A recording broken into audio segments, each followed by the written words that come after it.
In our first lesson today, we see Elijah being taken away in a chariot of fire with horses of fire up in a whirlwind. Then in our gospel, Peter, James, and John see Jesus transfigured before them, and Elijah and Moses are talking with Jesus. Then a voice speaks from a cloud. Lots of strange stuff going on this morning in the text, isn't there? I think it's fair to say that Elijah and those three disciples had, not Elijah actually, Elisha, and the three disciples had some kind of mystical experience. And the description we have is the best they could do in trying to explain to us what in the world was going on.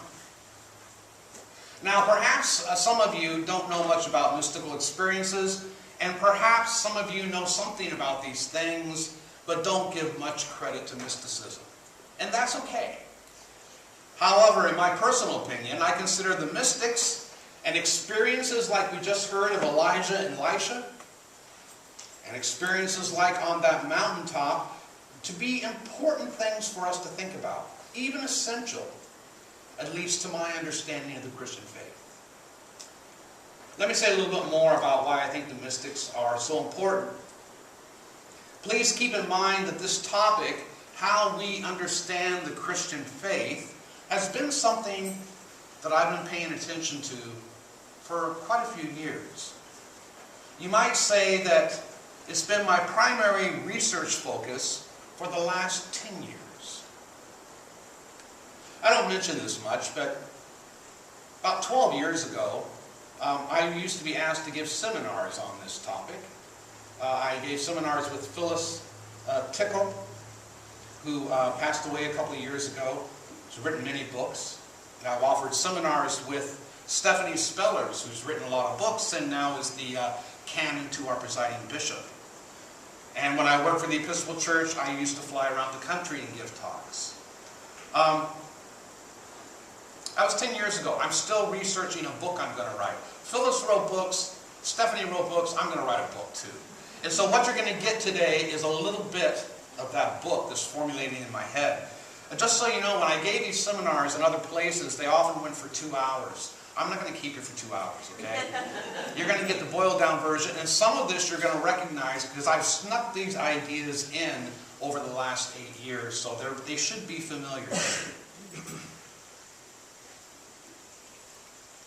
I've been listening to a lot of people. Right now I listen a lot on the internet, and I'm going to caution you not to do that. The internet has gotten really ugly. I'm talking about the discussion forums and the chat rooms and things like that. The trolls are just unbelievable. If you don't know what a troll is, good for you. Don't go on the discussion boards. Trolls are people who try to pick a fight with you. You say anything and they're going to say, why don't you shut the heck up, you ignorant platypus? Of course, they use more colorful terms than I just used. But you get that all the time, so I don't recommend it. I keep one screen on where I'm monitoring what's going on in a discussion board or chat room. I've got another screen with the internet, and of course I've got the TV, so I'm not focused on that. And when the trolls come in, I just laugh at them. They are people who are either very bored or very lonely, and they think drawing attention, negative attention, is a positive thing. Anyway, I'm doing a lot of research still, and I want to talk to you a little bit about what I've discovered, what I've learned. So I know I'm venturing into uncharted territory, and so let me unfold it a little bit more and help us get back to those mystics. I believe in God primarily because of my personal experiences. That's a personal statement. You might have come to believe in God through all kinds of other ways, and that's fine. Those ways didn't work for me. It was the personal experiences that got my attention. Throughout my life, I've had encounters with God, and some of them have been transformational. There's little doubt to me that those encounters have saved me from some really bad stuff. Beyond that, why else am I a Christian? Beyond that, you've heard me quote this before, from Jack Nicholson in the film As Good as It Gets. If you haven't seen As Good as It Gets, watch it. It's a really cute film. Jack Nicholson plays an OCD guy who's really caught up in being OCD. And it can only be played by Jack Nicholson. He does it so well. He can't step on cracks. He has all these weird things. He has a cycle for locking his door with the 12 locks he has and things like that. Anyway, he's at a restaurant, and there's only one waitress that'll deal with this crazy guy, because he's really rude and obnoxious too, Helen Hunt. And so Helen Hunt and he get talking one time, and finally she says, "Can't you say something nice? I mean, can't you maybe give me a compliment?" And Jack Nicholson gets this awful look on his face, like he's just in deep, deep pain. And he struggles, and he struggles, and he finally says, well, you make me want to be a better man. And Helen Hunt is thrilled. She says, "That's the best compliment I ever got." And it is, if you think about it. Why am I a Christian? Being a Christian makes me want to be a better man. Very important to me. Very pragmatic. I know I haven't talked about any beliefs. And I'm sorry, for me, the beliefs are kind of secondary. What I know is my relationship with God makes me want to be a better man. That's enough for me. What I'm talking about here is a formal argument that's called the argument from religious experience. There's other arguments, the cosmological argument, the ontological argument. There's all these other arguments. I don't think they work personally. The only one that I see that works is the argument from religious experience. Here's what Keith Ward, the professor of divinity at the University of Oxford for many years, here's how he described it. He did a pretty good job, I think. There are personal experiences known to all of us in a direct and natural way that do not fall within the domain of the natural sciences. The scientific domain is that of publicly observable objects in shared public space. Since science does not deal with personal experiences, it cannot itself give an account of what they are or how they relate to objects in physical space. Okay, I'm going to stop there for a second. What Professor Ward is trying to say here is that there are some things, that science is a wonderful discipline and has given us a better life. The medical advances alone make science a wonderful thing. However, science cannot give us knowledge of certain things. Beauty, goodness, love, lots of art, lots of music. Science doesn't help us with those things. We have to know those things a different way. Going back to Professor Ward, science itself cannot provide a comprehensive worldview because there are aspects of reality with which it does not deal. The most obvious aspects of this are personal experiences, and it is precisely in such experiences that such notions as value and purpose have their home. So what I'm suggesting to you this morning is that personal experience is a type of evidence for God. It might be weak evidence, because it is so personal, it is so subjective, but it is a type of evidence. Think about a courtroom. An eyewitness testimony is considered of value, it's considered a type of evidence. Do we have some testimonies? I think we do. These personal experiences, these personal testimonies, do not stand by themselves. We have the testimonies of millions throughout history who speak of having very similar experiences. The stories in the Bible can be viewed as further testimonies of those people's experience of God. And that's why Scripture is so important. In Scripture, these experiences are described, they're influenced by the time frame and the cultural setting in which those authors lived.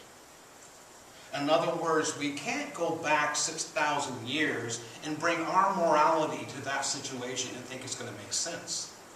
We have to suspend our disbelief if we want to understand people who lived 6,000 years ago. So we have to be careful. We're going back to understand, not to judge. So there's a lot in the stories in the Bible that we view as not just primitive, but some of the stuff we find repulsive. We had this wonderful story about Elijah and Elisha this morning. Just a little story, right? Later on, Elisha, without Elijah, walking down the road and a bunch of kids teased him for being bald. And you know what Elisha does? He prays to God, and God sends a bunch of bears out of the woods that maul these kids to death. It's in the Bible, folks. very primitive times, and as I said, sometimes repulsive. But we don't judge. We try to understand. For me, the fact that those ugly bits, like that terrible story about Elisha, those ugly bits are still in the Bible and have not been edited out, gives those stories more authenticity to me. If they're all just made up stuff, they would have cut out all the ugly stuff. But they didn't. Elisha still asked God to send bears to maul those kids. Horrible stuff. 6,000 years ago, perhaps it wasn't. The scriptures are of value to me because they offer testimony of God's presence in the lives of those who lived in ancient, primitive, bloodthirsty times. So we do have the testimony from Scripture. We have the testimony from the historical tradition, the testimony from the church. And we have the testimony of those who experienced God in our own day. Weak evidence or not, unless one believes that millions of people who have had these experiences are all delusional, I consider these testimonies to be fairly strong evidence for God. Now, beyond the subjective nature of religious experience, another criticism of this approach is that the various religious traditions can't agree on the meaning of these experiences. I get challenged all the time by Protestants have 2,323 denominations. We probably don't have that many. I think it's 600 or something. But anyway, we've got a lot of denominations. Why? Because the Protestants can't agree on any of this stuff. What is going on there? There's even divisions within the traditions themselves. As Anglicans, we have high church and low church. There's all kinds of divisions. We keep on dividing and dividing. Although the ways religious experience are articulated is quite diverse, I think most of those differences, again, can be attributed to cultural and language variations more than anything else. And besides that, I'm not sure why diversity is such a bad thing anyway. But I do want to bring in the mystics again, because that's where we started. This is where folks who have had experiences like Peter, James, and John on the mountaintop fit in. If you consider the mystics of the different traditions, you find very little variation in the experiences those mystics describe. And it doesn't matter if they are a Jewish mystic, a Sufi mystic, a Buddhist mystic, or a Christian mystic. They all seem to be trying to talk about the same kind of experience. The mystic strips away the layers and stands naked before this something more that we usually call God. Usually such experiences are beyond words or thoughts. They have an experience of God. That's it. But in order to communicate that experience to others, the mystics are forced to use the symbols and the words of the religious tradition they know best, which is often a matter of their cultural setting rather than a choice of right beliefs over wrong beliefs. If you're in the United States and you have spiritual experiences, you're probably going to use Christian symbols and Christian language to describe that experience. So the mystic is often very conservative in that they affirm the tradition in which they dwell. They affirm it by using the symbols and the words of the tradition. But at the same time, most mystics are also rebels, constantly pushing the boundaries of those in the same traditions. So why am I bringing up the mystics? Because I think it is their tradition that most clearly suggests that the faith traditions might be struggling to find a way to put into words very similar religious experiences. I don't think the fact that many of the official teachings of the various traditions contradict one another is a good enough reason to reject the strong possibility that the experiences from which those teachings have sprung have much in common, probably much more than they realize. Now, having said that, one disclaimer here. There are certainly some religious experiences that need to be challenged, especially those which cause harm to others. That is why, even though I personally give a high priority to the evidence from religious experience, I don't think by itself is enough. I think we need something more. See, here's what's happened, folks, and I'm not going to expand on it, but it's kind of the kernel that I think that I'm going to write more about.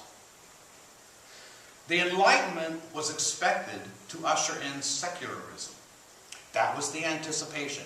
Talk to the neo-atheists today. They will all tell you that. The Enlightenment was supposed to bring secularism because we would all just drop our Bibles and drop God because science has prevailed. That's not what happened. Something unexpected happened, and we're still kind of running to catch up with this new thing that's happening. The Enlightenment didn't bring secularism. The Enlightenment brought plurality.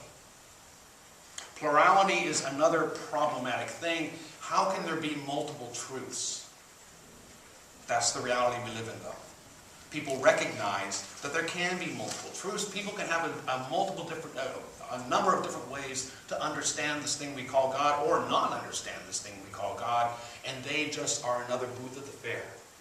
We often thought of Christianity as the main stage of the fair, and all these other people have booths. Christianity is just another booth at the fair. And guess what? The atheists have their booth too. Plurality is what we got, not secularism. And if you look at the people who are predicting the future, they say that people who are of a religious tradition are going to increase by 2050, not decrease, as all the experts thought was going to happen. Religion is on the rise. The atheists are going, what? They misunderstood the Enlightenment. Okay, I'm going too long about that. Let me get up and move on. The second reason I'm a God believer. This one doesn't use science or philosophy. It's not really open to scrutiny from logic or reason. I'm a believer because I long to be in relationship not only with God, but to be in relationship with other people, who often become for me God with skin on. In the Gospel of John, there's a story about Jesus being questioned, and a group is demanding that he speak plainly and tell them if he is the Messiah or not. And Jesus responded by saying, this is interesting, listen to this. Jesus responded by saying, you do not believe because you do not belong. I mentioned this before, but I think it's really critical to understand. You do not believe because you do not belong.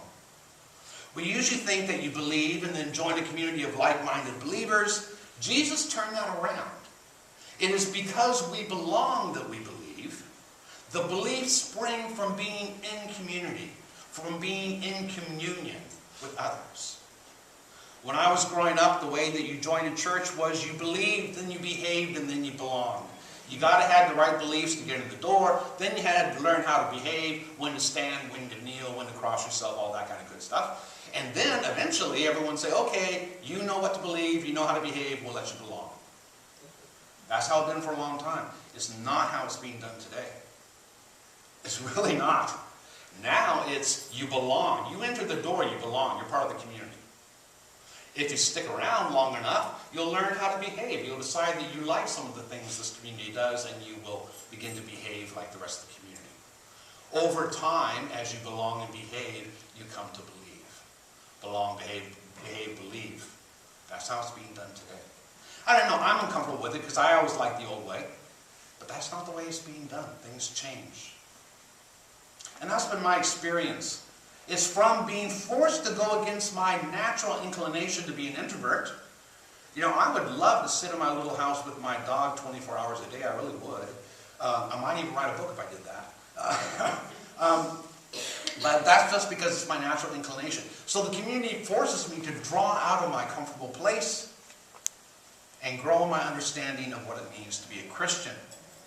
Beyond that, once I realized that it wasn't enough for me to function in that community as a servant, but realized the need for me to allow others to serve me as well, that I began to see evidence for God in the faces of those all around me.